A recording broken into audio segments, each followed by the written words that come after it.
বনু তামিম গোত্রের নেতা কে হবে? আল্লাহর হাবিব সাল্লাল্লাহু আলাইহি ওয়াসাল্লাম পরামর্শ করছিলেন। সাইয়েদনা আবু বকর বললেন, আমার মতামত হচ্ছে এই লোকটা নেতা হলে ভালো হয়, যোগ্য লোক। ওমরে ফারুক বললেন, না, উনি না। আবু বকর যেটা বলেছে ওইটা না, আমার মনে হয় এই লোকটা নেতা হলে ভালো হয়। আবু বকর বললেন, না ওমর, তুমি বুঝো না, আমি যারে বলছি সে ভালো। ওমরে ফারুক বলে, না আবু বকর, আমি যাকে বলেছি সে ভালো। এরকম মতামত দিতে দিতে, তর্ক করতে করতে বিশ্বনবীর গলার চাইতে সাহাবীদের গলার আওয়াজ বড় হয়ে গিয়েছে। আল্লাহ এটা আরশের উপর থেকে বরদাস্ত করে নাই। আল্লাহ বলেছেন, খবরদার, লা তারফাউ আসওয়াতাকুম ফাওকা সাউতিন নবী, নবীর কণ্ঠের চাইতে তোমাদের কণ্ঠ যেন উঁচু হয়ে না যায়। আমার নবীকে আমি তোমাদের বন্ধু বানিয়েছি, তোমাদের কাছে রেখেছি, তার মানে এই নয় যা মন চায় তাই নবীর সাথে আচরণ করবা, ঠিক কি না? কখনো যেন নবীর কণ্ঠের চাইতে কণ্ঠ উঁচু হয়ে না যায়। যদি নবীর গলার আওয়াজের চাইতে তোমাদের গলার আওয়াজ উঁচু হয়ে যায়, তোমাদের জীবনের সব নেক আমলগুলোকে আমি বাতিল করে দেব। আল্লাহ ধমক দিয়ে বললেন, খবরদার, ইয়া আইয়ুহাল্লাযীনা আমানু লা তারফাউ আসওয়াতাকুম ফাওকা সাউতিন নবী ولا تجهروا له بالقول كجهر بعضكم لبعض أن تحبط أعمالكم وأنتم لا تشعرون পড়েন সুবহানাল্লাহ। আল্লাহ বললেন, খবরদার, আমার নবীর কণ্ঠের চাইতে যেন তোমাদের কণ্ঠ উঁচু হয়ে না যায়। আমার হাবিবের কণ্ঠের চাইতে তোমাদের কণ্ঠ যদি উঁচু হয়ে যায়, বেয়াদবি হয়ে যাবে, ফলে তোমাদের সব নেক আমল বাতিল করে দিবে কে? এই আয়াত নাজিল হওয়ার পরে সাহাবারা কেউ বিশ্বনবীর সামনে এসে বড় গলায় কথা বলে না, আস্তে আস্তে বলে। কেমনে বলে? ওমরে ফারুক এই আয়াত শুনে এত ভয় পেলেন, তিনি বিশ্বনবীর কাছে কোনো কথা নিয়ে আসলে ফিস ফিস করে বলতেন। বিশ্বনবী শুনতে পেতেন না, বলতেন, এই ওমর কি বলছো, বুঝি নাই, জোরে বলো। ওমরে ফারুক সাউন্ড বাড়িয়ে জোরে বলতেন। বিশ্বনবী বলতেন, এই কি বলেছো, এদিকে আসো, জোরে বলো, আমি শুনতে পাচ্ছি না, ওমর আরো জোরে বলো। ওমরে ফারুক আবার একটু সাউন্ড বাড়িয়ে আবার বলতে আরম্ভ করতেন। বিশ্বনবী বলতেন, আমি শুনতে পাচ্ছি না, জোরে বলো। সুবহানাল্লাহ পড়েন। ভয়ে, আন তাহবাতা আমালুকুম ওয়া আনতুম লা তাশউরুন, খবরদার, নবীর কণ্ঠের চাইতে যদি কণ্ঠ উঁচু হয়ে যায়, সব নেক আমল বাতিল করে দিবে কে? আল্লাহর হাবিব সাল্লাল্লাহু আলাইহি ওয়াসাল্লাম দুপুরের খাবার খেয়ে গড়াগড়ি করছিলেন। আল কাইলুলা, টসিং এন্ড টার্নিং, এপাশ ওপাশ করা। শীতকালে দুপুরের খাবার খেয়ে বিছানায় শুইলে আরাম আছে না নাই? এটাকে কাইলুলা বলে। আল্লাহর হাবিব সাল্লাল্লাহু আলাইহি ওয়াসাল্লাম যখন কাইলুলা করছিল, ঠিক তখন লোকগুলো ডাকতে আরম্ভ করলো, ইয়া মুহাম্মদ, ইয়া মুহাম্মদ, উখরুজ ইলাইনা, হে মুহাম্মদ আসো। আল্লাহ বললেন, খবরদার, আমার নবীকে এইভাবে ডাকা যাবে না, বরঞ্চ আমার নবীকে তোমরা ডাকবে ইয়া নবী আল্লাহ, ইয়া রাসূল আল্লাহ, ইয়া হাবিব আল্লাহ বলে। সুবহানাল্লাহ পড়েন। আল্লাহর হাবিব সাল্লাল্লাহু আলাইহি ওয়াসাল্লাম যতক্ষণ না বের হয়ে আসে, তোমাদের অপেক্ষা করা উচিত, সবর করা উচিত। আমরা অনেক সময় সবর করি না। আল্লাহর কাছে অভিযোগ, আমার এইটা নাই, ওইটা নাই, আল্লাহ আমার এটা দাও নাই, ওইটা দাও নাই। আর সফল ব্যক্তিরা কখনো অভিযোগ করে না, খালি শুকরিয়া করে, ঠিক কি না? Now the decision is yours, you wanna be successful or unsuccessful. আপনি সফল হতে চান না ব্যর্থ হতে চান? তাহলে সফল হলে সবসময় পড়তে হবে আলহামদুলিল্লাহ। কি পড়বেন? হুজুরের সাথে দেখা করতে গেছে, যে হুজুর আসে না কেন, কতক্ষণ ধরে বসে আছি। আরে হুজুরও মানুষ, হুজুরও অসুস্থ হয়, হুজুরেরও ফ্যামিলি আছে, হুজুরের ঘুমানো লাগে, হুজুর রোবট না।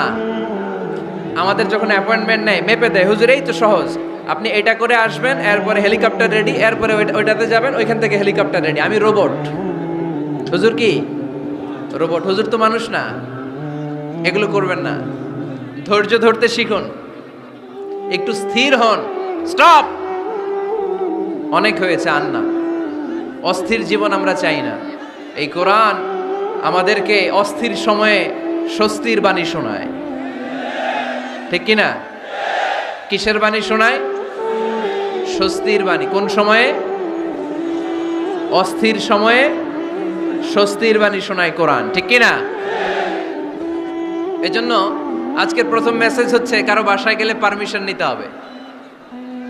দরজার সামনে যেয়ে আগে সালাম দিবেন 3 বার। কয়বার? অনুমতি চাইবেন, অনুমতি দিলে ঢুকবেন, অনুমতি না দিলে বের হয়ে চলে আসবেন। পারা যাবে?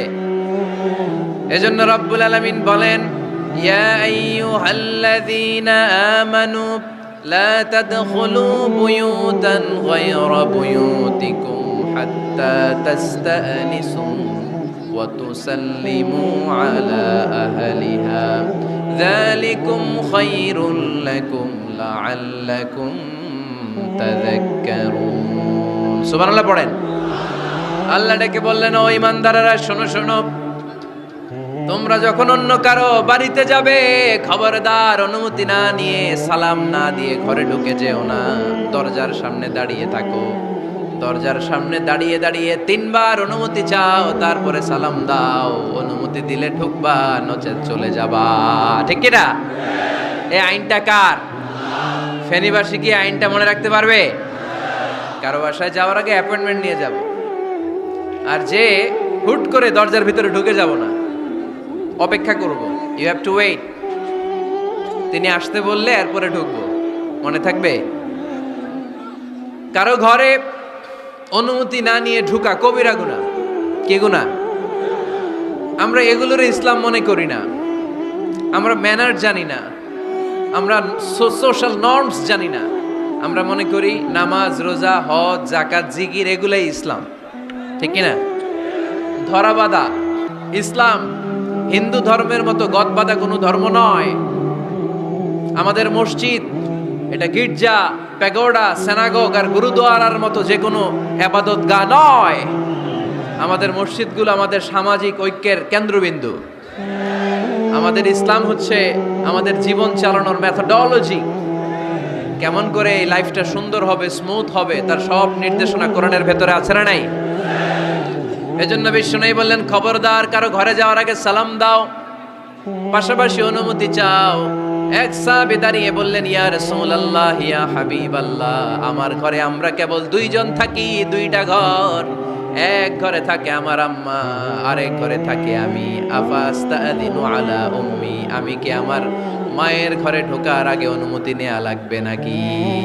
নবী, হে 2টা রুম আমার ঘরে, এক রুমে আমি, আরেক রুমে আমার মা। আফাস্তাদিনু আলা উম্মি, আমার মায়ের ঘরে যাওয়ার আগে অনুমতি নেওয়া লাগবে?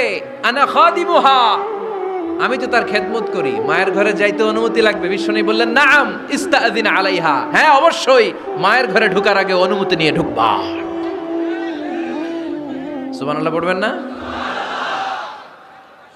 সাহাবী বললেন, ইয়া রাসূলুল্লাহ, তিনি তো আমার মা, অনুমতি লাগবে কেন? বিশ্বনবী বললেন, আতুহিব্বু আন তারাহা উরিয়ানাতান। ও সাহাবী, তুমি কি তোমার মাকে উলঙ্গ দেখতে পছন্দ করো নাকি? সাহাবী বললেন, না, কশিন কালেও নয়, আমি কখনো আমার মারে উলঙ্গ অবস্থায় দেখতে পছন্দ করব না। বিশ্বনবী বললেন, তাহলে অবশ্যই অনুমতি নিয়ে ঢুকবা।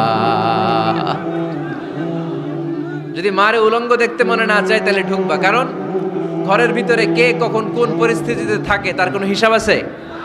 এজন্য সালাম দিবেন, নক করবেন, অনুমতি চাইবেন, তখন নিজেকে নিজে ভিতরে যারা আছে, মহিলা হোক পুরুষ হোক, সামলে নিবে, গুছিয়ে নিবে, তারপরে আপনাকে ঢুকার ব্যবস্থা করে দিবে। ঠিক কিনা? তাহলে মায়ের ঘরে ঢুকতে হলে যদি অনুমতি লাগে, তাহলে বোনের ঘরে ঢোকার আগে অনুমতির দরকার আছে না নাই? আমার পাশের ঘর হচ্ছে আমার ভাইয়ের ঘর, ভাইয়ের ঘরে ঢোকার আগে অনুমতির দরকার আছে না নাই? কাজিন, চাচাতো বোন, খালাতো বোন, চাচাতো ভাই, খালাতো ভাই, পাশের ঘরের ভাবি, পাশের বাড়ির মানুষ, এদের ঘরে ঢোকার আগে অনুমতির প্রয়োজন আছে না নাই? খবরদার, খবরদার, এটা কবিরা গুনাহ। This is my first message to the people of Feni tonight. আজ রাতে ফেনীবাসীদের কাছে আমার প্রথম মেসেজ হচ্ছে, কারো ঘরে যাওয়ার আগে অ্যাপয়েন্টমেন্ট নিয়ে যাব। কখন তার সাথে দেখা করব, আগে অ্যাপয়েন্টমেন্ট নিয়ে যাব, তারপরে যে দরজার বাইরে দাঁড়িয়ে পারমিশন চাইবো, মানে অনুমতি নিব, তারপরে সালাম দিব, এরপরে ঘরে ঢুকবো। পারা যাবে? ইনশাল্লাহ পড়তে পারবেন না আওয়াজ করে? আজকে আলোচনার বিষয় হচ্ছে সূরাতুল হুজুরাত। সূরার নাম কি? হুজুরাত। এটা মাদানী সূরা। কি সূরা? এটা কোরআনের 49 নম্বর সূরা। কত নম্বর সূরা? এই সূরায় মোট আয়াত আছে 18টি। কয়টি? এবার আমি প্রশ্ন করব, উত্তর দেন। এই সূরায় মোট আয়াত সংখ্যা কয়টি? 18টি। এটি কোরআনের কততম সূরা? 49তম সূরা। আর সূরাটা মাক্কি সূরা। কি সূরা? মাদানী সূরা। এই সূরাটাকে বলা হয় সামাজিক রীতিনীতির সূরা। সোশ্যাল নর্মস শেখানো হয়েছে এই সূরায়। কেমন করে সমাজের শান্তি শৃঙ্খলার ভারসাম্য অক্ষুণ্ণ থাকবে সে ব্যাপারে এই সূরাতে আল্লাহ তাআলা কিছু দিক নির্দেশনা দিয়েছেন।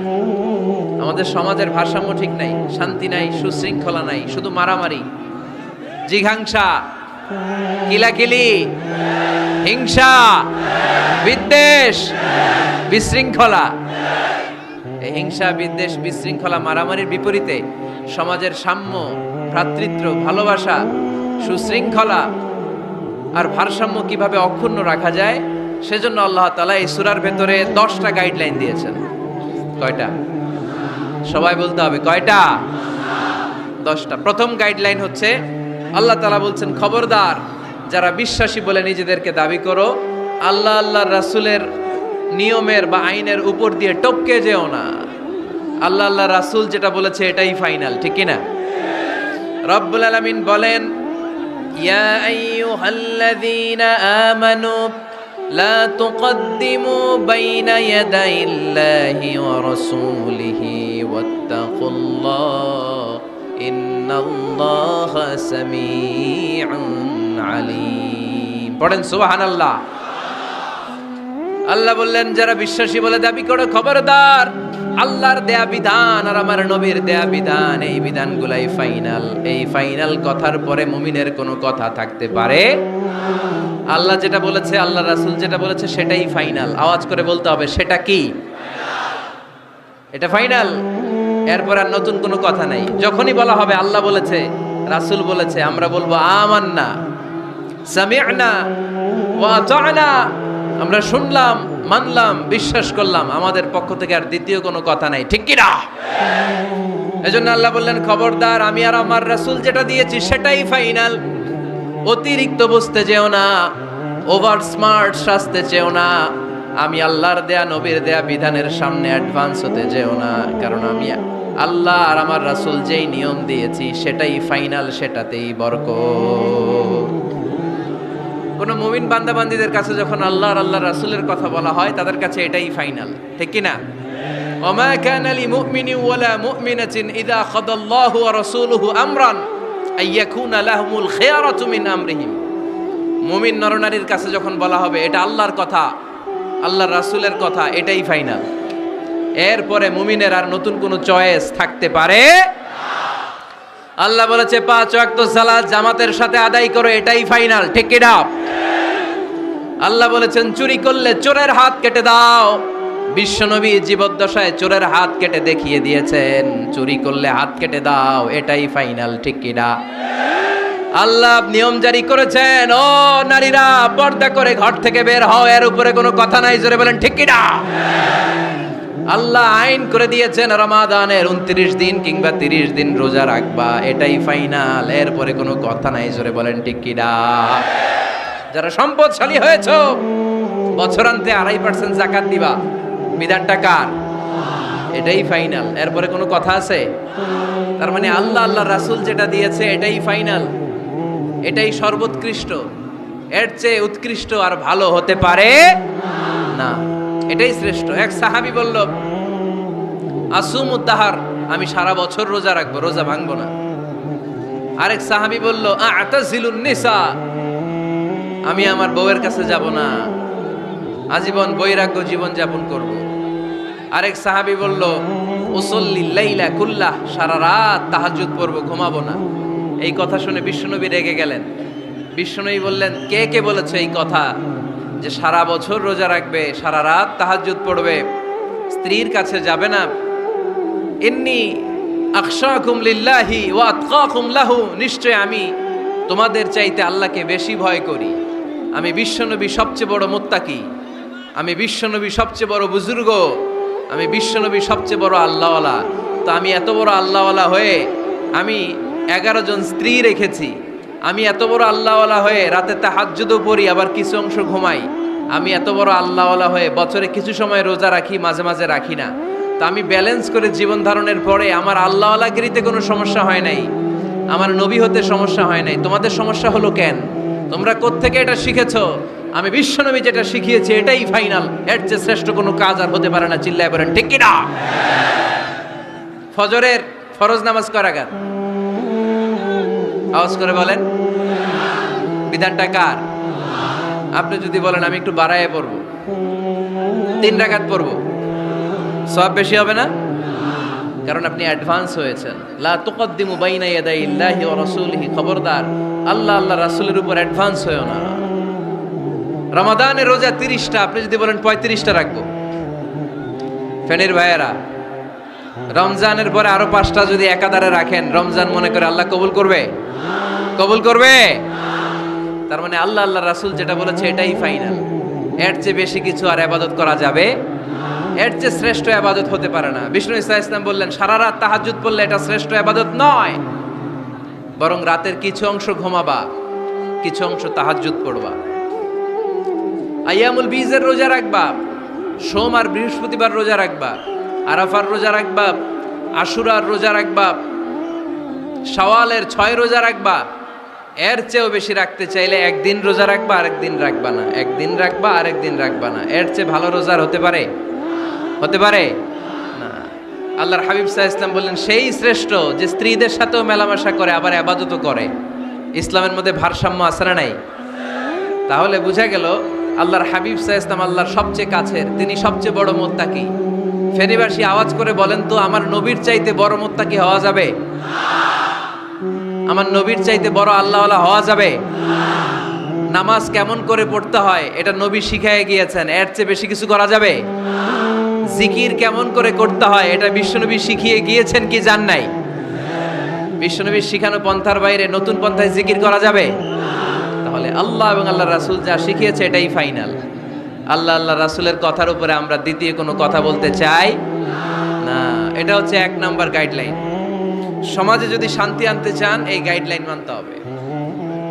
বিশ্বাসীদের জন্য 2 নাম্বার গাইডলাইন হচ্ছে লা তারফাউ আসওয়াতাকুম ফাওকা সাউতিন নবী। খবরদার ওই বিশ্বাসীরা, নবীর কণ্ঠের চাইতে যেন তোমাদের কণ্ঠ উঁচু হয়ে না যায়। আপনারা কথা শুনতেছেন? মনোযোগ আছে না গেছে? বনু তামিম গোত্রের নেতা কে হবে? আল্লাহর হাবিব সাল্লাল্লাহু আলাইহি ওয়াসাল্লাম পরামর্শ করছিলেন। সাইয়েদনা আবু বকর বললেন আমার মতামত হচ্ছে এই লোকটা নেতা হলে ভালো হয়, যোগ্য লোক। উমরে ফারুক বললেন না, উনি না। আবু বকর যেটা বলেছে ওইটা না, আমার মনে হয় এই লোকটা নেতা হলে ভালো হয়। আবু বকর বললেন না ওমর তুমি বুঝো না, আমি যারে বলছি সে ভালো। উমরে ফারুক বলে না আবু বকর, আমি যাকে বলেছি সে ভালো। এরকম মতামত দিতে দিতে, তর্ক করতে করতে বিশ্বনবীর গলার চাইতে সাহাবীদের গলার আওয়াজ বড় হয়ে গিয়েছে। আল্লাহ এটা আরশের উপর থেকে বরদাস্ত করে নাই। আল্লাহ বলেছেন খবরদার লা তারফাউ আসওয়াতাকুম ফাওকা সাউতিন নবী, নবীর কণ্ঠের চাইতে তোমাদের কণ্ঠ যেন উঁচু হয়ে না যায়। আমার নবীকে আমি তোমাদের বন্ধু বানিয়েছি, তোমাদের কাছে রেখেছি, তার মানে এই নয় যা মন চায় তাই নবীর সাথে আচরণ করবা, ঠিক কি না? কখনো যেন নবীর কণ্ঠের চাইতে কণ্ঠ উঁচু হয়ে না যায়। যদি নবীর গলার আওয়াজের চাইতে তোমাদের গলার আওয়াজ উঁচু হয়ে যায়, তোমাদের জীবনের সব নেক আমলগুলোকে আমি বাতিল করে দেব।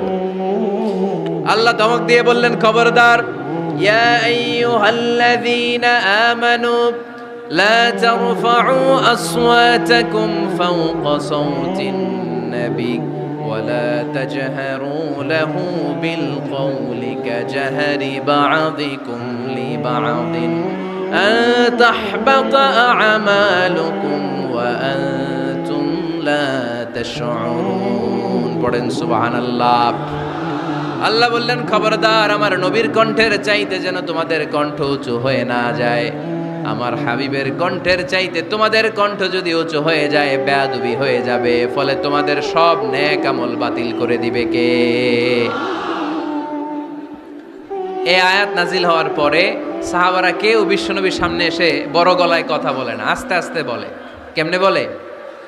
ওমরে ফারুক এই আয়াত শুনে এত ভয় পেলেন, তিনি বিশ্বনবীর কাছে কোনো কথা নিয়ে আসলে ফিস ফিস করে বলতেন। বিশ্বনবী শুনতে পেতেন না, বলতেন এই ওমর কি বলছো, বুঝি নাই, জোরে বলো। ওমরে ফারুক সাউন্ড বাড়িয়ে জোরে বলতেন। বিশ্বনবী বলতেন এই কি বলেছো, এদিকে আসো, জোরে বলো। আমি শুনতে পাচ্ছি না ওমর, আরো জোরে বলো। ওমরে ফারুক আবার একটু সাউন্ড বাড়িয়ে আবার বলতে আরম্ভ করতেন। বিশ্বনবী বলতেন আমি শুনতে পাচ্ছি না, জোরে বলো। সুবহানাল্লাহ পড়েন। ভয়ে, আন তাহবাতা আমালুকুম ওয়া আনতুম লা তাশউরুন। খবরদার, নবীর কণ্ঠের চাইতে যদি কণ্ঠ উঁচু হয়ে যায় সব নেক আমল বাতিল করে দিবে কে? আপনারা যারা হজ উমরা করেছেন, হজ আর উমরা করতে পেরেছেন কারা কারা দেখি? মাশাআল্লাহ। যারা করতে পারি নাই আমরা, আমাদেরকেও যেন আল্লাহ তাআলা তৌফিক দান করে, আমরা পড়ি আমিন। আমরা যেন কাবার চারপাশে তাওয়াফ করতে পারি, সাফা মারওয়ায় যেন সাই করতে পারি, আল্লাহর হাবিব সাল্লাল্লাহু আলাইহি ইসলামের কবরের সামনে দাঁড়িয়ে যেন আমরা সালাতু সালাম পাঠ করতে পারি। আওয়াজ করে পড়তে হবে আমিন। বিশ্বনবী সাল্লাল্লাহু আলাইহি ইসলামের কবরের উপরে এই আয়াতটা লেখা, যে আয়াত নিয়ে আমি এখন আপনাদের সামনে আলোচনা করছি। লা তারফাউ আসওয়াতাকুম ফাওকা সাওতিন নবী। দেখছেন না হাজী সাহেবরা, দেখে আসছেন না? আপনি যখন মসজিদে নববীতে নামাজ পড়বেন, আল্লাহর হাবিব সাল্লাল্লাহু আলাইহি ইসলামের কবর জিয়ারতের জন্য যখন রওনা হবেন, সর্বপ্রথম বাম দিকে পড়বে রাউদাতুম মিন রিয়াদিল জান্নাহ। এই জায়গাটা হলো দুনিয়ার বুকে জান্নাতের বাগান সমূহ থেকে একটা বাগান। আপনি হাঁটতে থাকবেন, হাঁটতে হাঁটতে রাউদাতুম মিন রিয়াদিল জান্নাহ পার হওয়ার পরে বাম দিকে পড়বে বিশ্বনবীর কবর। বিশ্বনবীর কবরের সামনে দাঁড়িয়ে কোনো উম্মত সহ্য করতে পারে নাকি? ধৈর্য ধারণ করতে পারে নাকি? আজীবন যেই নবীর কথা শুনলাম, আজীবন যেই নবীর হাদিস চর্চা করলাম, আজীবন যেই নবীর ভালোবাসা হৃদয়ের মধ্যে ধারণ করলাম, ওই নবী নাকি এই জায়গায় শোয়া, ওই নবী নাকি এখানে শুয়ে আছে, এটা কল্পনা করলে কোনো উম্মত ধৈর্য ধারণ করতে পারে? কলিজাটা ছিঁড়ে খান খান হয়ে যায়, চিৎকার দিয়ে নবীরে ডাক দিতে মনে চায়, কিন্তু আল্লাহ বলেছেন খবরদার, কবরের উপরে এই আয়াতটা লেখা, লা তারফাউ আসওয়াতাকুম ফাওকা সাওতিন নবী। খবরদার, এটা নবীর দরবার, এখানে বড় গলায় চিৎকার চেঁচামেচি করে কোনো আওয়াজ করা যায় না। চিল্লায় বলেন ঠিক কি না? এজন্য আল্লাহ বললেন লা তারফাউ আসওয়াতাকুম ফাওকা সাওতিন নবী। খবরদার, নবীর কণ্ঠের চাইতে যেন কণ্ঠ উঁচু হয়ে না যায়। এই আয়াতের হুকুম আল্লাহর হাবিব সাল্লাল্লাহু আলাইহি ইসলামের জীবদ্দশা অবস্থায় যেমন ছিল, ঠিক এখনো এটারে বলবৎ রেখেছে কে? তাই ওইখানে আল্লাহর হাবিব সাল্লাল্লাহু আলাইহি ইসলামের কবরের সামনে বুক ফেটে কান্না আসে, আমার নবী, আমার পেয়ারা নবী এখানে, পেয়ারা রাসূল শুয়ে আছে, এটা জেনেও আমি চিৎকার দিতে পারি না, আমি হই হুল্লোড় করতে পারি না, আমি লাফাতে পারি না, আমি শুধু চোখের পানি ছেড়ে আমার নবীরে সালাম পাঠাতে পারি। ঠিক কি না? এই আয়াতের হুকুম শুধু নবীর ক্ষেত্রেই প্রযোজ্য নয়, আব্বা আম্মার ক্ষেত্রেও প্রযোজ্য। আব্বা আম্মার সামনে দাঁড়িয়ে বড় গলায় কথা বলা যাবে? উস্তাদ আল আসাতেজা যারা আমাদেরকে শিখিয়েছেন, তাদের সামনে বড় গলায় কথা বলা যাবে না। আধ্যাত্মিক গুরু, ইসলামী আন্দোলনের নেতা, ধর্মীয় নেতা, ওনাদের সামনেও চোখ রাঙিয়ে কথা বলা যাবে না। চিল্লায় বলেন ঠিক কি না? লা তারফাউ আসওয়াতাকুম ফাওকা সাওতিন নবী। আদব নাই সমাজে, আদব নাই, এজন্য এত মহা সমস্যা। তাহলে প্রথম মেসেজ হচ্ছে আল্লাহ আল্লাহর হাবিব যা বলেছেন ওইটাই ফাইনাল, ওইটার উপরে কোনো কথা আছে? দ্বিতীয় মেসেজ হচ্ছে নবীর দরবারে দাঁড়িয়ে বড় গলায় কথা বলা যাবে। 3 নম্বরে আল্লাহ বললেন, ইয়া আইয়ুহাল্লাযীনা আমানু ইন জাআকুম ফাসিকুম বিনাবাইন ফাতাবায়ানু। ও বিশ্বাসীরা, ও ঈমানদার বান্দারা, তোমাদের সামনে যদি কোনো পাপাচারী, কোনো ফাসিক যদি কোনো খবর নিয়ে আসে, খবরটা বিশ্বাস করার আগে যাচাই করে নিও। ফাতাবায়ানু ইয়ানি ফাতাসাব্বাতু আন সিহহাতিল খবর। খবরটা সহি কিনা যাচাই করার দরকার আছে না নাই? ইন জাআকুম ফাসিকুম বিনাবাইন ফাতাবায়ানু। ফেনীবাসী মনোযোগ দিয়ে শুনেন, কেউ যদি কোনো তথ্য নিয়ে আসে, খবর নিয়ে আসে, শুনেই হুট করে বিশ্বাস করা যাবে না। ফেসবুকে প্রায় বিভিন্ন ফেক নিউজ আছে না নাই? রুমর, গুজব আছে না নাই? আমি তখন মালয়েশিয়া, হঠাৎ করে দেখলাম নিউজের মধ্যে অনেকে স্ট্যাটাস দিতে শুরু করেছে যে পেঁয়াজের মতো লবণেরও দাম বেড়ে গেছে। এটা কি সত্য নিউজ না গুজব? জোরে বলেন। গুজব। আসলে কি লবণের দাম বাড়ছিল? বাড়ে নাই, কিন্তু না জেনেই অনেকে শেয়ার দিচ্ছে। এজন্য ফেসবুকে কোনো নিউজ যদি আপনি দেখতে পান, শুনতে পান, verify, justify the news whether it's true or wrong. Check, make a cross check and double check. Regarding the authenticity of the report. এই রিপোর্টটা সঠিক কিনা ভেরিফাই করবেন আগে, তারপরে শেয়ার মারবেন। অনেকে আছে সিলে কান নিয়ে গেছে, শুই না সিলের পিছনে দৌড়। আগে কি সিলের পিছনে দৌড়াবেন নাকি কানে হাত দিবেন? নিউজ একটা দেখলেই শেয়ার দেয়া যাবে? কি করবেন? যাচাই করবেন। You have to cross check, you have to justify the news, you have to verify the news. আমরা প্রায় নিউজ একটা দেখলেই শেয়ার দেই। হয়তো একটা ভুল নিউজ আপনি শেয়ার দিয়েছেন, এই ভুল নিউজের কারণে পুরো সমাজের মধ্যে গোলমাল, এর দায়ভার আপনার কাঁধেই বর্তাবে। আওয়াজ করে বলেন ঠিক কিনা? এই ভুয়া নিউজগুলোতে আমাদের খুব আগ্রহ। ফেসবুক নিজের মন মতো ব্যবহার করা যাবে না। প্রায় ফেসবুকে অনেক রুমর পাবেন, গুজব, অনেক স্ক্যান্ডাল। অমুক নেতার গোপন ভিডিও ফাঁস। তো অমুক নেতার গোপন ভিডিও ফাঁস, তোর কি হয়েছে? তোর সমস্যা কি? ওইটা তোর শেয়ার দেয়া লাগবে কেন? চিল্লায় বলেন ঠিক কিনা? মানুষের দোষ আমরা গোপন করতে পারি না। মান সাতারা মুসলিমান সাতারাহুল্লাহু ফিদ দুনিয়া ওয়াল আখিরা। যে অন্যের দোষ দেখে গোপন রাখে, তার দোষগুলো গোপন রাখবে কে? ওমান কাশাফা মুসলিমান কাশাফাহুল্লাহু ফিদ দুনিয়া ওয়াল আখিরা। যে অন্যের গোপন বিষয় প্রকাশ করে দেয়, ওর গোমরও কিয়ামতের ময়দানে ফাঁস করে দিবে কে? আপনি 10 জনের সামনে অন্যের গোপন বিষয় ফাঁস করবেন, আল্লাহ লাখো মানুষের সামনে আপনার ল্যাংটা করে ছেড়ে দিবে। লক্ষ মানুষের সামনে আপনার গোমর ফাঁস করে দিবে। খবরদার, অন্যের পিছনে লেগে থাকেন না, অন্যের দোষ খুঁজেন না, দোষ খুঁজবেন নিজের। ইন জাআকুম ফাসিকুম বিনাবাইন ফাতাবায়ানু। মুমিন কোন তথ্য, কোন সংবাদ, কোন রিপোর্ট কিংবা নিউজ শুনলেই বিশ্বাস করে না। মুমিন আগে এটাকে যাচাই করে, বাছাই করে, জাস্টিফাই করে, ভেরিফাই করে, তারপরে সে বিশ্বাস করে। ঠিক কি না? আল্লাহর হাবিব সাল্লাল্লাহু আলাইহি ওয়াসাল্লাম বনুল মুস্তালাকের যুদ্ধে জয়লাভ করলেন। হারিস ইবনে মিরার বনুল মুস্তালাকের নেতা। শুনতেছেন আপনারা? কষ্ট হচ্ছে? আচ্ছা। হারিস ইবনে মিরার বললেন, ইয়া রাসূলুল্লাহ, আমরা ইসলাম ধর্ম গ্রহণ করলাম, কি কি নিয়ম মানতে হবে? আল্লাহর হাবিব সাল্লাল্লাহু আলাইহি ওয়াসাল্লাম বললেন, সালাত পড়বে, যাকাত দিবে। উনি বললেন, তাহলে যাকাত নেন। আল্লাহর হাবিব বললেন, না, এই তো মাত্র কালিমা পড়ে মুসলমান হলে হালানিল হাউল, 1 বছর অতিক্রান্ত হওয়ার পরে যাকাত দিবে। আল্লাহর হাবিব সাল্লাল্লাহু আলাইহি ওয়াসাল্লাম মদিনায় ফিরে আসলেন। 1 বছর পর আল ওয়ালিদ ইবনে উকবা রাদিয়াল্লাহু তাআলা আনহুকে পাঠালেন, যাও বনুল মুস্তালাকের 1 বছর পূর্ণ হয়েছে, যাকাতের সম্পদ নিয়ে আস। এইদিকে হারিস ইবনে মিরার যাকাতের সম্পদ নিয়ে, সৈন্যবাহিনী নিয়ে নবীর দূত আসবে যাকাত কালেকশনের জন্য। ওনার জন্য মেহমানদারিতে কোনো ঘাটতি না হয়, ওয়েল রিসিপশন দেওয়ার জন্য এলাকা থেকে বের হয়ে মরুভূমির সামনে দলবল নিয়ে দাঁড়িয়ে ওয়ালিদ ইবনে উকবা যখন যাকাতের সম্পদ কালেক্ট করার জন্য বনুল মুস্তালাকের ওদিকে যেতে শুরু করেছে, এলাকায় ঢোকার আগেই দেখে বনুল মুস্তালাকের লোকেরা ঘোড়সাওয়ার বাহিনী দাঁড়ায় আছে। এই দৃশ্য দেখে ওয়ালিদ ইবনে উকবা মনে করেছে বনুল মুস্তালিক মনে হয় তাকে হত্যা করার জন্য দাঁড়িয়ে রয়েছে। আসলে কি হত্যার জন্য দাঁড়ায় আছে? কি জন্য দাঁড়ায় আছে? ওয়েলকামিং রিসিপশন দেওয়ার জন্য। উনি ভয় পেয়ে অ্যাবাউট টার্ন, তথ্য যাচাই না করে মনে করছে আমারে মারবে, ধরবে। About turn, return back to Medina.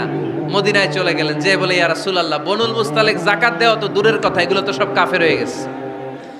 ইয়া রাসূলুল্লাহ, ওরা তো মনে হয় কাফের হয়ে গিয়েছে, যাকাত প্রদান করা তো দূরের কথা, মারার জন্য সৈন্যবাহিনী নিয়ে অ্যাটাক করেছে। বিশ্বনবী রেগে গেলেন। খালিদ বিন ওয়ালিদের নেতৃত্বে 1000 সৈন্যবাহিনী পাঠিয়ে বললেন, যাও বনুল মুস্তালিক অ্যাটাক করো, বনুল মুস্তালিকে অভিযান চালাও। আল্লাহ বললেন, নবী অভিযান পরে চালান। ইন জাআকুম ফাসিকুম বিনাবাইন ফাতাবায়ানু। সুবহানাল্লাহ পড়েন। নবী হে, অভিযান পরে চালান। তথ্য যে নিয়ে আসছে ওয়ালিদ, এটা সত্য কিনা আগে যাচাই করেন। সে যে তথ্য আপনাকে সরবরাহ করেছে, এই তথ্য সঠিক নয়, সে ভুয়া তথ্য দিয়েছে, সে ভুল বুঝেছে, এখানে মিসআন্ডারস্ট্যান্ডিং হয়েছে। আপনি 1000 সৈন্যবাহিনী পাঠাবেন না। আপনার 1000 সৈন্যবাহিনী যে যদি বনুল মুস্তালিককে অ্যাটাক করে, তাহলে এই অ্যাটাকে কোনো ক্ষয়ক্ষতি হলে সবটার দায়ভার আপনার কাঁধেই বর্তাবে। চিল্লায় বলেন ঠিক কিনা? আমার নবীকে শিখানোর মাধ্যমে আল্লাহ তাআলা আমাদেরকে শিখা যাবে না। আগে যাচাই বাছাই করার দরকার আছে না নাই? আছে। আপনার বন্ধু এসে বলল, আরে দোস্ত তুমি এইখানে, ভাবিরে তো দেখলাম বাজারে আরেক লোকের সাথে ঘুরতেছে, আপনি রেগে মেগে আগুন, অফিস থেকে বাসায় যায় বউরে কিল, আইজো মায়ের কাইলো মায়ের, এরকম হতে পারে না? আপনার বন্ধু হয়তো আপনার ওয়াইফের মতো আরেকজন মহিলাকে দেখেছে, এটা হতে পারে কি পারে না? আপনার ওয়াইফকে জিজ্ঞেস করেন নাই, ক্রস চেক করেন নাই, না করেই আপনি ঝগড়া মারামারি শুরু করে দিয়েছেন। এই ছোট্ট ঝগড়া থেকে বিচ্ছেদের দিকে, ডিভোর্সের দিকেও যেতে পারে, এরকম আছে না নাই? এরকম অনেক বুড়ি বুড়ি কেস আমাদের কাছে আছে। নিউজ যাচাই না করে, গুজব আর রুমর যাচাই না করে সিদ্ধান্ত নিয়েছে, পরে মাথার মধ্যে চাপড়ায়, নিজের কপালে নিজে চাপড়ায়, এরকম আছে না নাই? তাহলে আল্লাহ তাআলার দেয়া 3 নাম্বার গাইডলাইন হচ্ছে, কোনো তথ্য শুনেই বিশ্বাস করা যাবে না, আগে যাচাই করতে হবে। আওয়াজ করে বলেন, আগে কি করতে হবে? যাচাই করতে হবে। যাচাই বাছাই ছাড়া আজ থেকে ফেসবুকে আমরা আর কোনো নিউজ শেয়ার দিবেন? মনে থাকবে? আরে এগুলাই তো জরুরি ওয়াজ। কবরের ওয়াজ তো অনেক শুনছি, জান্নাত জাহান্নামের ভয় আর জান্নাতের নাজ নেয়ামত তো অনেক শুনেছি। সমাজটারে শান্তিপূর্ণ, ভারসাম্যপূর্ণ করার দরকার আছে না নাই? খবর শুনে আমরা বিশ্বাস করি, যাচাই না করে আমরা বলে বেড়াই না।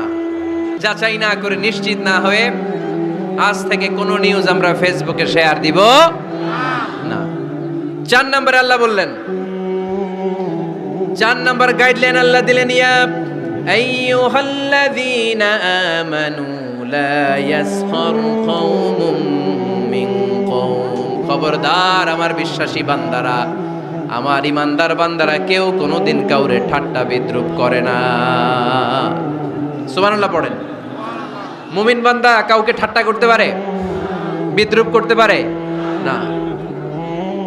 আমাদের জিহ্বা আছে বলে আমরা যা ইচ্ছা তাই বলতে পারি, কথা বলেন না কেন? আমাদের কান আছে বলে কান দিয়ে আমরা যা মনে চাই তাই শুনতে পারি। যেন কানে শুনি সদা তোমার কালাম, এ খোদা, চোখে যেন দেখি শুধু কোরআনের আয়াত। শোনো আমার মুনাজাত, শোনো শোনো ইয়া ইলাহি আমার মুনাজাত, শোনো আমার মুনাজাত। সবাই আওয়াজ করে পড়েন আমিন। লা ইয়াসখার কওমুন মিন কওম। মুমিন বান্দা কখনো অন্য কাউকে ঠাট্টা করবে না। আমার কোনো ভাই মনে কষ্ট পায়, এরকম কোনো ঠাট্টা, বিদ্রুপ, খোঁচা মেরে, পোক মেরে কথা বলা যাবে না। এটা তার চেহারা নিয়ে না, তার পেশা নিয়ে না, তার বংশ নিয়ে না, তার পরিবার নিয়ে না। তার বাবা চুরি করেছে, আমি কি বলতে পারবো তুই চোরের ঘরের চোর? বলে কি বলে না? কেউ একটু মোটা হইলে কয় তুই মোটুর ঘরের মোটু, চোখে কম দেখলে কেউ তুই কানার ঘরের কানা। আছে না নাই? না, স্টপ, থামেন, অনেক হয়েছে, আর না, এগুলো বলা যাবে না। কারো আকৃতি নিয়ে খোঁটা দেয়া, ঠাট্টা করা, এটা স্বয়ং আল্লাহর সাথে ঠাট্টা করার শামিল, ঠিক কিনা? কারো নাক যদি ছোট হয়, এরে কয় বোচা, তোর নাক বোচা। ফেনীতে আপনারা কি বলেন? হ্যাঁ, তো এই যে যার নাক বোচা হয়েছে, ও কি নিজে বানাইছে? যার নাক খাড়া, এটা বানাইছে কে? যে কালো, বানাইছে কে? সাদা শুভ্র, বানাইছে কে? তার মানে কারো আকৃতি নিয়ে যদি আপনি ঠাট্টা করেন, স্বয়ং আল্লাহর সাথে ঠাট্টা করলেন। কারণ কেউ কারো চেহারা বানানোর দায়িত্ব পায় নাই। মাতৃগর্ভে থাকতেই আমাদের চেহারার আকৃতিগুলো দান করেছে কে? হুয়াল্লাযী ইউসাউইরুকুম ফিল আরহামি কাইফা ইয়াশা লা ইলাহা ইল্লা হুয়াল আজিজুল হাকীম। তিনি এমন সত্তা, তোমরা যখন তোমাদের মায়ের পেটের ভেতরে ছোট্ট একটা ভ্রূণ কণা ছিলা, তখনই তোমাদের চেহারার আকৃতি দিয়েছে কে? মায়ের পেটে থাকতেই কে ছেলে হবে, কে মেয়ে হবে, কে সুশ্রী হবে, কে শ্যামলা হবে, কার নাক লম্বা হবে, কারটা খাটো হবে, এগুলো ফিক্স করে রেখেছে কে? এজন্য কখনো কারো চেহারা, কারো আকৃতি নিয়ে ঠাট্টা বিদ্রুপ করা যাবে না। কারণ এই চেহারা আমরা বানাই নাই, বানাইছে কে? প্রত্যেককে যদি আল্লাহ তাআলা প্রত্যেকের নিজের চেহারা ডিজাইন দেওয়ার সুযোগ দিত, তাহলে আমরা আমাদের চেহারা কি এরকম বানাইতাম? কি করতাম? আপনাকে যদি আপনার চেহারা তৈরি করার ডিজাইন আল্লাহ দিত, যে তুমি যেমন মনে চাই নিজের চেহারাটার ডিজাইন দাও, কেমন বানাতেন নিজেকে? কথা বলেন, কয়েকজন বলেন না? হ্যাঁ, সবচাইতে সুন্দর, সবচাইতে সুন্দর করে আমি আমার অবয়বটাকে তৈরি করতাম। কোন নারীকে যদি তার চেহারার ডিজাইন তৈরি করার সুযোগ আল্লাহ দিতেন, সে নারী তাকে বিশ্ব সুন্দরী করে তৈরি করত। ঠিক কিনা? এটা আল্লাহ আমাদেরকে দেয় নাই, এটা আল্লাহ তাআলা নিজ হাতে রেখেছে, নিজে করেছে। তাই কারো আকৃতি নিয়ে ব্যঙ্গ করলে স্বয়ং আল্লাহর সাথে ব্যঙ্গ করার শামিল। চিল্লায় বলেন ঠিক কিনা? সাইয়েদনা ইবনে মাসউদ রাদিয়াল্লাহু তাআলা আনহুর পায়ের নলা ছিল চিকন। হাদিসে এসেছে দাকিকুস সাকাইন, ওনার পা দুইটা ছিল চিকন। খেজুর পাড়ার জন্য ইবনে মাসউদ রাদিয়াল্লাহু তাআলা আনহু যখন খেজুর গাছে উঠলেন, সাহাবারা সাইয়েদনা ইবনে মাসউদের পা দেখে হাসাহাসি শুরু করে দিল। বিশ্বনবী বললেন, খবরদার খবরদার, ইবনে মাসউদের চিকন পা দেখে তোমরা হেসো না। ইবনে মাসউদের চিকন পা দেখে তোমরা হাসো। কিয়ামতের ময়দানে ইবনে মাসউদের এই চিকন পা গুলো যদি মিজানের পাল্লায় রেখে দেওয়া হয়, এই পা দুইটার ওজন উহুদ পাহাড়ের চেয়ে ওজনওয়ালা হয়ে যাবে। এজন্য খবরদার, জিহ্বা আছে বলে যে কোনো কমেন্ট করবেন না। এই আবার কি হইছে দেখ, আওয়াজ কেন? হ্যাঁ, আর কি দেখবেন? এখনই তো বিদায় নেব আমি, চুপ করেন না, এবার থামেন। জিহ্বা আছে বলেই, জিহ্বা আছে বলেই যে কোনো ধরনের মন্তব্য করা যাবে না। আল্লাহর হাবিব সাল্লাল্লাহু আলাইহি ওয়াসাল্লাম বলেছেন, মাইয়াদমান লি মা বাইনা লিহিয়াইহি ওয়া মা বাইনা রিজলাইহি আদমান লাহুল জান্নাহ। ও আমার উম্মতেরা, তোমাদের মধ্য থেকে কেউ যদি আমাকে দুইটা অঙ্গের গ্যারান্টি দেয়, কয়টা অঙ্গের? সবাই বলতে হবে কয়টা? আমার কোন উম্মত যদি আমাকে দুইটা অঙ্গের গ্যারান্টি দেয় যে তারা এই দুই অঙ্গের পাপ করবে না, আমি তাদেরকে জান্নাতের গ্যারান্টি দেই। এক নম্বরে মা বাইনা লিহিয়াইহি, দুই চোয়ালের মাঝখানে যা থাকে মানে জিহ্বা।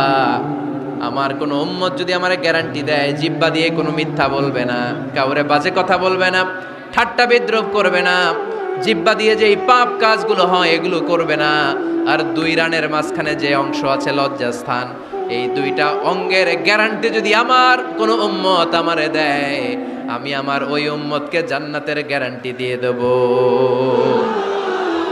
খবরদার ফেনীবাসী, খবরদার। মন চাইলেই যা মনে চাই মুখ দিয়ে বলা যাবে। আমার রাসূল সাল্লাল্লাহু আলাইহি ইসলামের 11 জন স্ত্রী, এর মধ্যে একজন স্ত্রী ছিলেন একটু স্থূল আকৃতির, মানে মোটা। কি ছিলেন জানেন? ওই স্ত্রীর নাম কি? সফিয়া। কি নাম? সফিয়া বিনতে হুয়াই ইবনে আখতাব। উনি আল্লাহর হাবিব সাল্লাল্লাহু আলাইহি ইসলামের সব স্ত্রীদের মধ্যে থেকে একটু স্থূলকার ছিলেন, একটু ফেটি ছিলেন, মোটা ছিলেন। আম্মা জান আয়েশা একবার ওনার প্রতি রেগে আল্লাহ রাসূল সাল্লাল্লাহু আলাইহি ইসলামের কাছে বিচার দিলেন যে আপনার মুটি বউ, মুটকি বউ। আল্লাহর হাবিব সাল্লাল্লাহু আলাইহি ইসলাম এই কথা শুনে রেগে গেলেন। আয়েশা, এটা তুমি কি বললা? তুমি সফিয়ারে মুটি বলে গালি দিলা।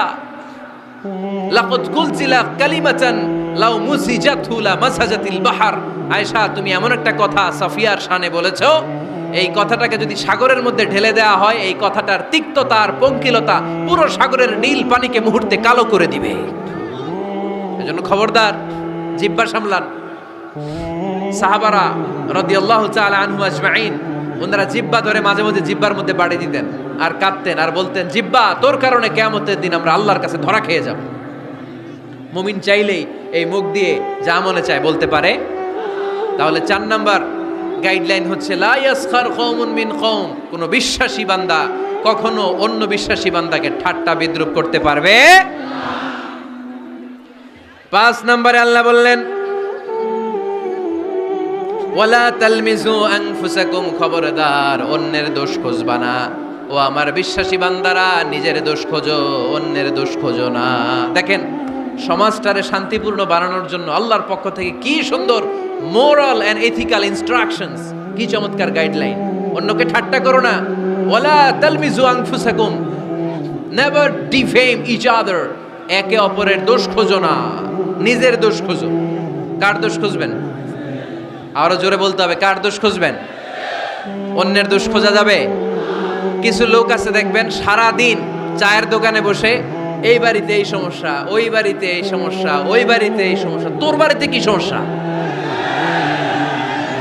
কিছু লোক আছে এই হুজুরের এইটা খারাপ, এই হুজুরের ওইটা ভালো না, এইটা খারাপ, এইটা সমস্যা, এটা সমস্যা। তোর কি সমস্যা? তোর সমস্যা তুই খুঁজে বের কর, নিজের সমস্যা খুঁজে বের কর। যে নিজে নিজের সমালোচনা করতে পারে সেই সর্বাপেক্ষা বুদ্ধিমান। এজন্য খবরদার আমার কলিজার টুকরা যুবক ভাইয়েরা, কখনো কাউকে ব্যঙ্গ করে, বিদ্রূপ করে, ছোট করে কোনো মন্তব্য করা যাবে না। কখনো অন্যের দোষ খোঁজা যাবে না। দোষ আমরা খুঁজবো, নিজের দোষ, ঠিক কিনা? দোষ আমরা খুঁজবো, কার দোষ? চিল্লায় বলতে হবে, কার দোষ? নিজের দোষ খুঁজতে হবে। যারা নিচু মনের মানুষ, এরা মানুষের দোষ নিয়ে কথা বলে। Small people talk about people, average people talk about things and stories, and great people talk about ideas. যারা নিচু মনের মানুষ, এরা মানুষের দোষ নিয়ে কথা বলে। যারা মাঝারি ধরনের মানুষ, এরা এলাকার ঘটনা বিভিন্ন বিষয় নিয়ে কথা বলে।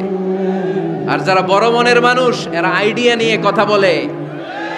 তারা তাদের আইডিয়াকে কাজে লাগিয়ে সমাজটারে পাল্টে দিতে চায়। যুগ জামানা পাল্টে দিতে চাই না অনেকজন, এক মানুষই আনতে পারে জাতির জাগরণ। এক মানুষই বিপদকালে বাঁচায় কাফেলায়, ক্ষুদ্র ডিঙ্গি বাঁচায় জাহাজ অসীম দরিয়ায়। এজন্য নিজেকে শুধরাতে হবে। ওয়ালা তালমিজু আনফুসাকুম, অন্যের দোষ খোঁজো না, নিজের দোষ খোঁজো। তাহলে ফেনীবাসীরা, এই হোক আমাদের স্লোগান, আমরা নিজেদের দোষ খুঁজবো বেশি, অন্য কারো দোষ কখনো খুঁজবো। আপনি নিজে ঠিক হয়ে যান, দুনিয়া এমনি ঠিক হয়ে যাবে। নিজে ঠিক তো দুনিয়া ঠিক। নিজেকে শুধরান। অন্যের দোষ দেখে তো আমার লাভ নাই। ও কি করছে এটা ও জবাব দিবে, আমি কি করেছি আল্লাহর সুপ্রিম কোর্টের কাঠগড়ায় সেদিন আমাকে জবাব দিতে হবে। চিল্লায় বলো ঠিক কিনা? এজন্যে অন্যের দোষ যেন আমরা না খুঁজি, নিজেকে যেন পরিবর্তন করি। পরিবর্তন করতে রাজি আছি তো সবাই? পরিবর্তনের অগ্রনায়ক হতে রাজি আছি তো সবাই? সিদ্ধান্ত নিতে হবে, শক্ত সিদ্ধান্ত। দাঁড়াতে হবে, সৈনিকের মতো দাঁড়াতে হবে, ঠিক কিনা? আধারে ভয় পেও না, আলো আছে আড়ালে, অন্ধকার পালিয়ে যাবে তুমি উঠে দাঁড়ালে। নিজেকে দাঁড়াতে হবে, নিজের সাথে নিজের শক্ত বোঝাপড়া করতে হবে। অন্যের দোষ খোঁজার সময় আমাদের নাই। চিল্লায় বলো ঠিক কিনা? দোষ খোঁজা যাবে না, নিজের দোষ নিজের আমরা খুঁজবো। বসেন বসেন। কে ঢুকছে এখানে? হ্যাঁ, কারেন্টে শক করছে। সাপ, সাপ ও ওয়াজ শুনতে আসে।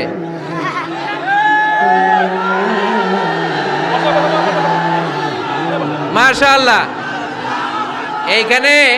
এইখানে শ্রোতা হিসেবে আছে বীর মুজাহিদ, মেরে ফেলছে এটারে। ঠিক আছে ঠিক আছে ঠিক আছে, বসেন।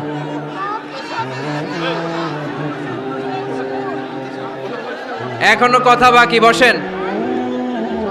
একটা আওয়াজ হবে না, একটা আওয়াজ হবে না। আবার আওয়াজ হয় এখানে।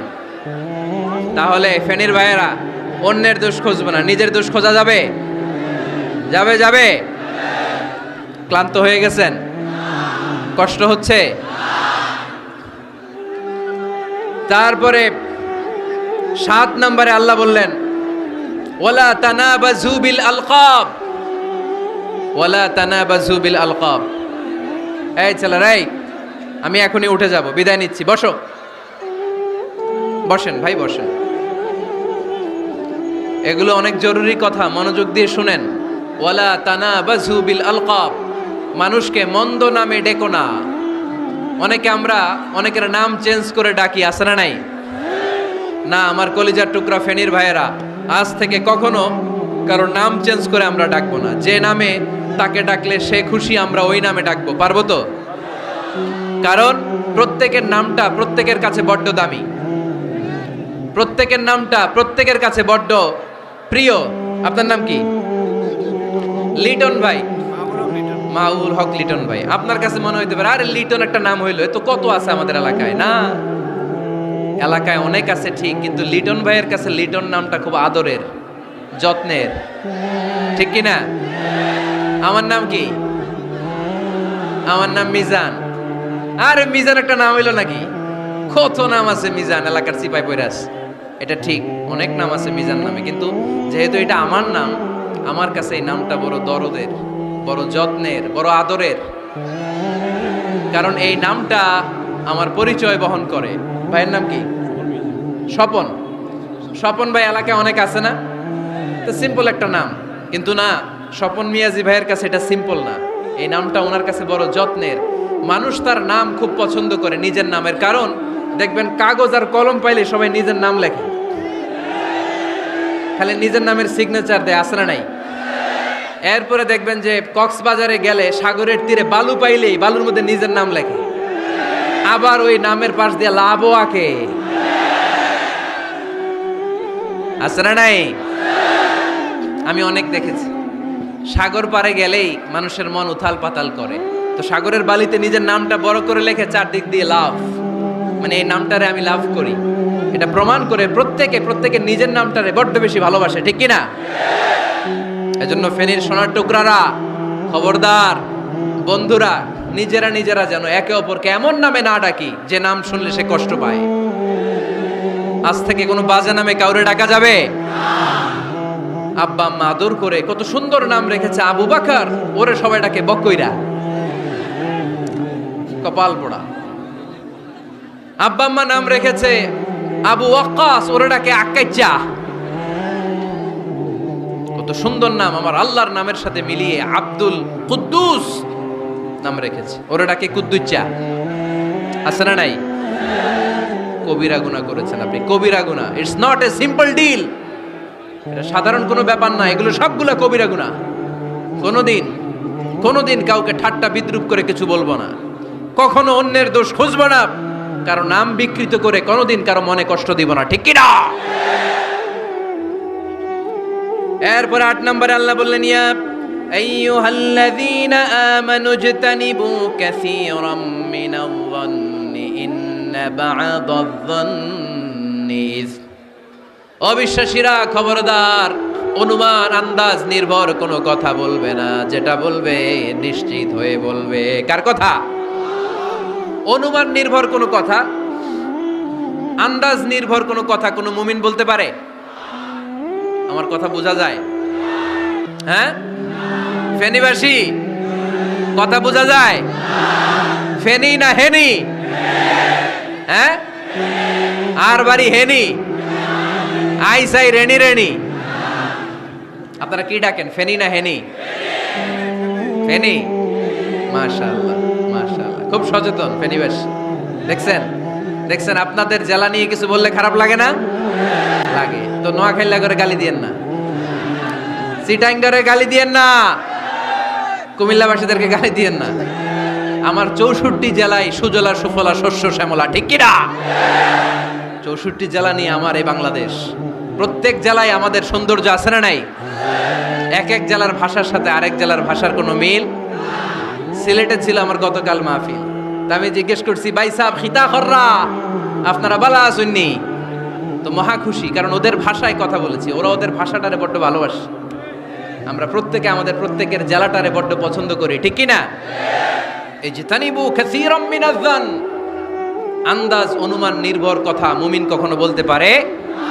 এজন্য আল্লাহর হাবিব বললেন, ইয়াকুম ওয়ায-যন ফাইন্নায-যন্না কাযাবুল হাদিস। খবরদার, তোমাদের উচিত আন্দাজ অনুমান নির্ভর কথা থেকে বেঁচে থাকা, কেননা অনুমান করে কথা বললে পাপ হয়। অনুমান করে কথা বললে কি হয়? আজকে থেকে আমার ফেনীর সোনার টুকরারা, অনুমান করে আন্দাজে কোনো কথা বলবো আমরা? বলবো না। ধারণা করে কিছু বলবো না, আর ধারণা করলেও ভালো ধারণা করব। কি ধারণা? রাস্তা দুইটা, একটা পজিটিভ আর একটা নেগেটিভ। মুমিন পজিটিভ ধারণা করে, মুমিন কখনো নেগেটিভ ধারণা করে না। তাহলে কোন দিকে যাব, পজিটিভ না নেগেটিভ? আওয়াজ করে, পজিটিভ না নেগেটিভ? যারা মুনাফিক এরা ইয়াত্তাবিউনা ইল্লা যন, ওয়া ইন্না যান্না লা ইউগনি মিনাল হাক্কি শাইআ। যারা মুনাফিক এরা আন্দাজ অনুমান নির্ভর মানুষের ব্যাপারে কথা বলে, আর আন্দাজ অনুমান কখনো সত্যের বিকল্প হতে পারে না। আন্দাজ অনুমান কখনো সত্যের বিকল্প হতে পারে? এজন্য দৃষ্টিভঙ্গি বদলান, জীবনকে বদলায় দিবে কে? আমরা কখনো কোনো নেগেটিভ কথা বলবো, অলওয়েজ পজিটিভ। অলওয়েজ কি? এই যে আমার হাতে কি দেখা যায়? পানির বোতল, তাই না? এখানে অর্ধেক পানি ভরাস। কাউকে যদি প্রশ্ন করি, ভাই কি দেখতে পাচ্ছেন, একদল বলবে এখানে অর্ধেক বোতল খালি দেখা যায়। উত্তরটা সঠিক, আসলে বোতলের অর্ধেক খালি। আবার এদিকে আরেকজনকে বললাম, ভাই এখানে কি দেখা যায়, বলবে হুজুর বোতলের অর্ধেক পানি ভরা। এটাও সঠিক উত্তর। প্রথমটা ছিল নেগেটিভ উত্তর, দ্বিতীয়টা পজিটিভ উত্তর, ঠিক কি না? যারা সবসময় নেগেটিভ চিন্তা করে এরা খালি জায়গাটা দেখছে যে পানি নাই, আর যারা সবসময় পজিটিভ চিন্তা করে এরা পানি যে ভর্তি অর্ধেক ওইটা দেখছে।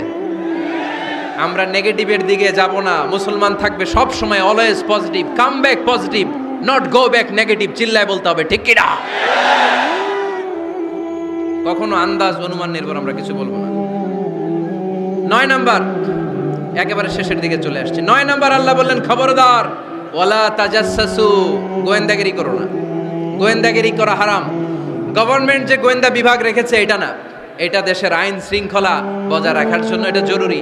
আল্লাহর হাবিব সাল্লাল্লাহু আলাইহি ওয়াসাল্লামেরও নিজস্ব গোয়েন্দা ছিল, কিন্তু আমরা যে নিজেরা গোয়েন্দাগিরি করি এটারে হারাম ঘোষণা করেছে কে? অনেকে আছে দেখবেন জানলা একটা খোলা থাকলে উকি মারে। আলহামদুলিল্লাহ ফেনীতে এগুলা নাই।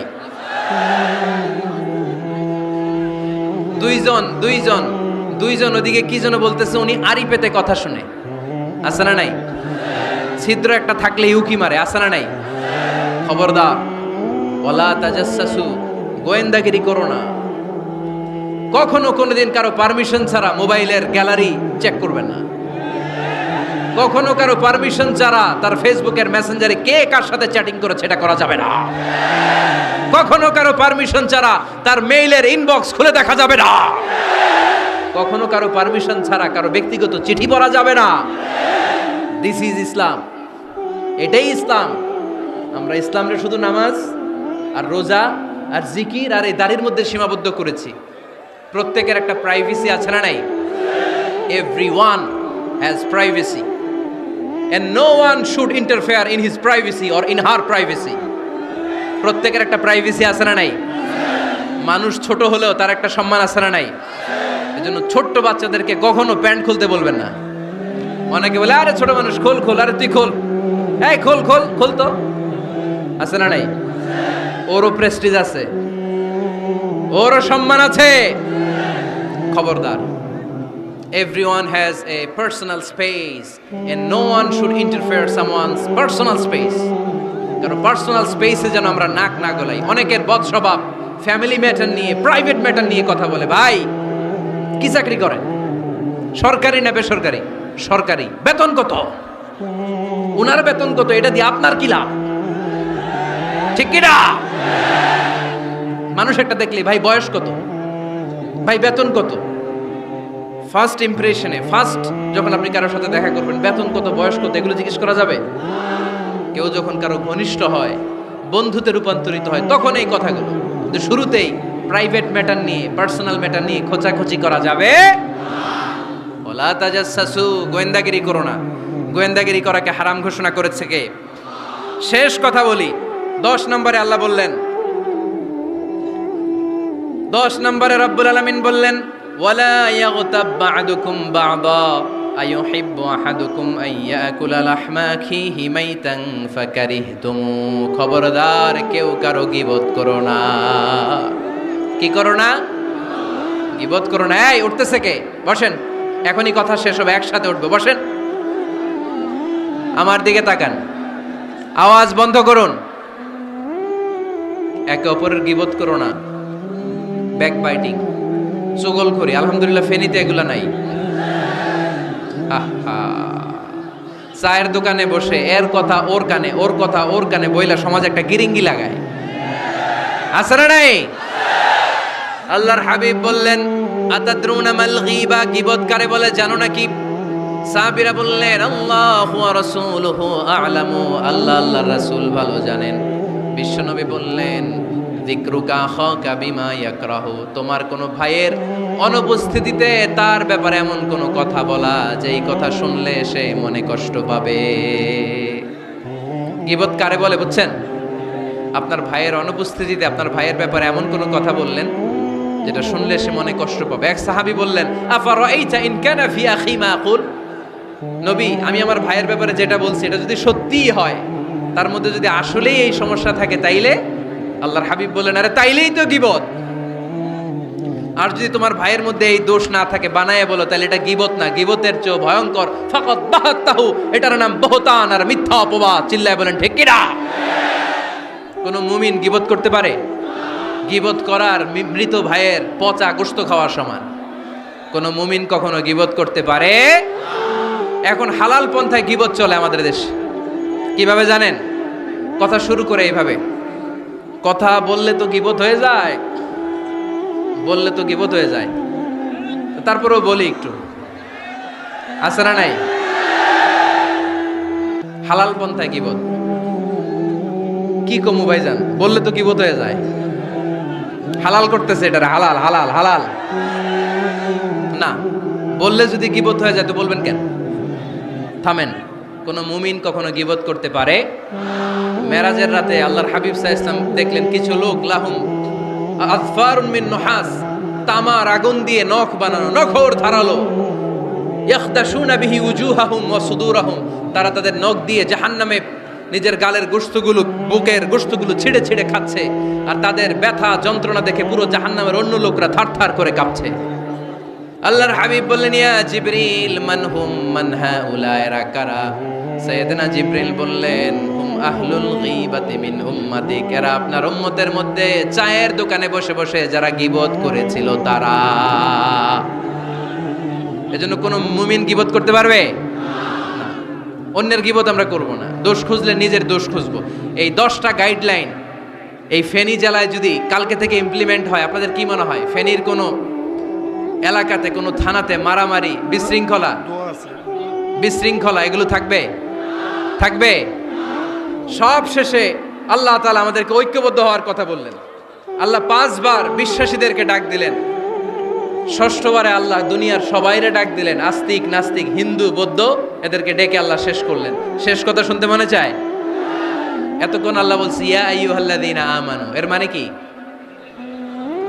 ওহে ঈমানদারগণ। এবার আল্লাহ ডাক দিছে ইয়া আইয়ুহান নাস। এবার আল্লাহ কি বলে ডাক দিছে? আওয়াজ করে বলতে হবে, কি বলে? এবার আল্লাহ বললেন ইয়া আইয়ুহান নাস ইন্না খালাকনাকুম মিন যাকারিন ওয়া উনসা ওয়া জাআলনাকুম শুউবান ওয়া ক্বাবাইলা লিতাআরাফু ইন্না আকরামাকুম ইনদাল্লাহি আতকাকুম। পড়েন সুবহানাল্লাহ। আল্লাহ ডেকে বললেন ইন্না খালাকনাকুম মিন যাকারিন ওয়া উনসা, ও বিশ্বাসীরা, এটা বলে ডাকে নাই, ও মানব সকল, নিশ্চয় আমি তোমাদেরকে এক নারী আর এক পুরুষ থেকে তৈরি করেছি। ওই পুরুষের নাম কি? ফেনীবাসী আওয়াজ করে বলেন আদম আলাইহিস সালাম। আর ওই নারীটার নাম কি? এই দুইজন থেকে গোটা পৃথিবী। তার মানে আসলে আমরা সব এক। আসলে কি? সব এক। নাস্তিকও আমার ভাই, হিন্দুও আমার ভাই, বৌদ্ধ খ্রিস্টানটাও আমার ভাই। ভ্রাতৃত্ব 3 ধরনের। একটা হচ্ছে মায়ের পেটের ভাই, এটাকে আরবিতে বলে আল উখুয়া আন নাসাবিয়্যা, মায়ের পেটের ভাই, উনি আমার মায়ের পেটের ভাই। আরেকটা আছে আল উখুয়া দ্বীনিয়া, দ্বীনি ভাই। এই যে আমরা সবাই এখানে একে অপরের কি ভাই? দ্বীনি ভাই। 3 নম্বরে হচ্ছে আল উখুয়া আল ইনসানিয়া, মানবতার দিক থেকে ভাই। সে দৃষ্টিকোণ থেকে হিন্দু আমার ভাই, বৌদ্ধ আমার ভাই, কারণ সেও মানুষ আমিও মানুষ। আমাদের সবার বাবার নাম কি? কথা কয় না? আদম আলাইহিস সালাম। সবার মায়ের নাম কি? দেখছেন, আমরা সবাই এক, সবাই এক। বিভেদের প্রাচীর আর বৃত্ত আমরা বানিয়েছি। ইসলাম ধর্ম বর্ণ জাতীয়তাবাদ এগুলোর বাইরে যে এক বিশাল ব্রড মাইন্ডেড রিলিজিয়ন, যেখানে আলাদা আলাদা বৃত্ত টানে নাই। আমরা ধর্ম, বর্ণ, ভাষা, জাতীয়তা এগুলোকে সামনে এনে আলাদা আলাদা পরিচয়ের বৃত্ত বানিয়েছি। আমরা বানিয়েছি শ্বেতাঙ্গ আর কৃষ্ণাঙ্গের পার্থক্য। আমরা করেছি আরব অনারবের বিভাজন। আমরা করেছি ব্রাহ্মণ আর শূদ্রের জাত প্রথা। ইসলামে কোনো জাত প্রথা নাই, শ্বেতাঙ্গ কৃষ্ণাঙ্গের পার্থক্য নাই, প্রেসিডেন্ট গুলিওয়ালা ঠেলাওয়ালার কোনো পার্থক্য আল্লাহর সামনে নাই। চিল্লায় বলো ঠিক কিনা? যার প্রমাণ, প্রেসিডেন্ট যখন নামাজে দাঁড়ায় তার পাশে রিকশাওয়ালাও নামাজে দাঁড়ায়, তার পাশে শিক্ষকও নামাজে দাঁড়ায়, তার পাশে ব্যবসায়ী ভাই নামাজে দাঁড়ায়, তার পাশে ছোট্ট ছেলেটাও নামাজে দাঁড়ায়। আল্লাহর সামনে গোটা সব বিশ্বের মানুষগুলোরে এক কাতারে দাঁড় করিয়ে দিয়েছে কে? কোনো পার্থক্য নাই। এই পার্থক্য বিভেদের প্রাচীর আমরা ভেঙেছি। এই বিভেদের প্রাচীরকে ভেঙে গুড়িয়ে দিতে হবে। আমরা মানুষকে মানুষ হিসেবে কনসিডার করি না। দেখলেই বলি কোন দল করেন, দেখলেই বলি কোন পীরের মুরিদ, দেখলেই বলি কোন দল করেন। না না, সবার আগে পরিচয় হচ্ছে আমরা সবাই মানুষ। বাবার নাম আদম, মায়ের নাম হাওয়া। আর আমাদের মধ্যে সবচেয়ে বড় পরিচয় হচ্ছে আমরা মুসলিম। এখানে আমি মুসলিম ছাড়া আর কাউকে দেখতে পাচ্ছি না। সব মুসলিম। আমার কাছে পীরের মুরিদ নাই, তাবলিগের ভাই নাই, জামাত ইসলাম নাই, শাসনতন্ত্র নাই, ঐক্যজোট নাই, বিএনপি নাই, আওয়ামী লীগ নাই, কিচ্ছু নাই। আমি বুঝি মুসলমান। আমরা একে অপরের মুসলমান বলে কনসিডার করতে চাই না তো, খালি পিস পিস করি, টুকরা টুকরা করে দেশটারে শেষ করে দিলাম। আমাদের প্রভু কয়জন? নবী কয়জন? কোরআন কয়টা? কিন্তু আমাদের মধ্যে বিভাজন। আমরা কি বিভাজন চাই নাকি ঐক্য চাই? আমাদের প্রভু এক, এক নবীর উম্মত, জীবন বিধানে কই শিবানী কোরআন। তবে কেন এক নও হে মুসলমান? এক হও, এক হও করিয়া আহ্বান। পড়েন আমিন। বাইতুল্লাহ এক, মদিনা শরীফ এক, উহুদ পাহাড় এক, বদরের মাঠ এক। ঠিক কিনা? একটা তো জীবন আর মরণ যে একটাই, একের সাথে মিলে মিশে একটাই প্রাণ। তবে কেন এক নও হে মুসলমান? এক হও, এক হও করিয়া আহ্বান। পড়েন আমিন। বিভেদের প্রাচীর আর দেয়ালকে ভেঙে দেওয়ার জন্য এই যুবক ছেলেগুলাই যথেষ্ট। ঠিক কিনা? আমার বাংলাদেশকে মাদক মুক্ত করার জন্য, ইফটিজিং মুক্ত করার জন্য, সুদ মুক্ত করার জন্য, যৌতুক মুক্ত করার জন্য আমার ফেনীর কলিজার টুকরা যুবকেরাই যথেষ্ট।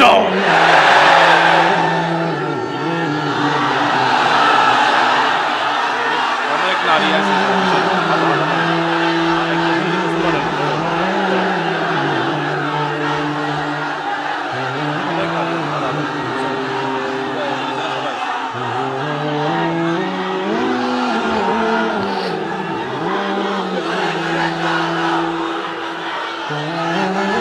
মাশাআল্লাহ, মাশাআল্লাহ, মাশাআল্লাহ। আমরা আসলে বিভেদের প্রাচীর তৈরি করতে চাই না। ঐক্যের কথা শুনলে আমরা, আমাদের সবচেয়ে বড় পরিচয় মুসলিম, এটা শুনলেই আপনাদের মধ্যে যে উচ্ছ্বাস আর উদ্দীপনা, এটাই প্রমাণ করে ভেদাভেদ কখনো জনগণ চায় না। মুসলিম তৌহিদি জনতার হৃদয়ের ভেতরে ভেদাভেদ নাই, হিংসা নাই, বিদ্বেষ নাই। আমাদের আসল পুঁজি ভালোবাসা। আমাদের আসল পুঁজি কি? এই ভালোবাসা দিয়ে আমরা বিশ্ব জয় করতে চাই। ঠিক কি না? পারা যাবে মুসলমান? আর যে 10টা গাইডলাইন, 10টা মেসেজ আজকে শেয়ার করলাম, এগুলো মানা যাবে তো? অনেক বোনেরা এসেছে, আমার বোনেরা, আমি তো দেখতে পাচ্ছি একেবারে ওই রাস্তা পর্যন্ত, এইদিকে অনেক পেছন পর্যন্ত, এদিকে অনেক ভাইরা। বিশাল জনসমুদ্রের আজকের এই আয়োজন। স্কুল মাঠ পুরোটাতে মহিলারা বসেছে। নারীদের জন্য একটাই কথা, 5 ওয়াক্ত সালাত জামাতের সাথে পড়বেন, রমাদানের রোজা রাখবেন, নিজের লজ্জাস্থানের হেফাজত করবেন, স্বামীর আনুগত্য করবেন। এই 4টা কাজ কোনো নারী করলে ওই নারীর জন্য 8টা জান্নাতের দরজা খুলে দিবে কে? আমাদের বোনগুলোকে আল্লাহ তুমি কবুল করো।